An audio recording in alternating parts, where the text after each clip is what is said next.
Hello అందరికీ very very good morning. ఏంటి ఎక్కడికో పొద్దున్నే బయలుదేరిపోతున్నారు అనుకుంటున్నారా?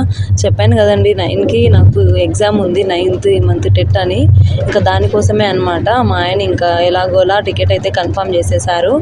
ఇంకా ఎంత మటుకు రాస్తావో, ఎన్ని మార్క్స్ పెంచుకొని వస్తావో చూద్దాం పదా అనేసి బయలుదేరిపోయాము. ఇంకా తినడానికి అయితే ట్రైన్లో ఒక రోజు అంతా జర్నీ చేయాల్సిందే కదండి. ఈరోజు మార్నింగ్ బయలుదేరితే రేపు మార్నింగ్ ఎప్పుడో నెల్లూరులో దిగిపోతాం. అక్కడ నుంచి మళ్ళీ ఊరు వెళ్ళేసరికి ఇంకో 3.5 hour 4 hour అలా పడుతుంది కదా. ఇంకా తినడానికి కొంచెం పులిహోర, కొంచెం టొమాటో కర్రీ లాంటి ఓ పచ్చడి, ఇంకా చపాతీలో 4 చేసేసుకొని బయలుదేరి వెళ్ళిపోయామన్నమాట. స్టేషన్కి అయితే 5:40 5:50కే వచ్చేస్తే కూడా ట్రైన్ అయితే 7:30కి వచ్చిందండి. 1.5 2 గంటలు ట్రైన్ లేట్ ఈసారి. ఇంకేంటి మా ఆయన నన్ను డ్రాప్ చేసి వెళ్ళిపోతున్నాడు అనుకున్నారా? ఆయన రావట్లేదండి. ఫర్ ద ఫస్ట్ టైం నేను ధైర్యం చేశాను ఈసారి. ఆయనకి ఆఫీస్లో వర్క్ అవ్వట్లేదు, మరి ఏం చేద్దాం చూడండి. ఇంత ధైర్యం చేసి ఈసారి అయితే ఒక్కదాన్ని వస్తున్నాను. పిల్లలు ఇద్దరు నాకు చుక్కలు చూపించేలాగున్నారు ఈరోజు అయితే ట్రైన్లో. ఇంకంతే.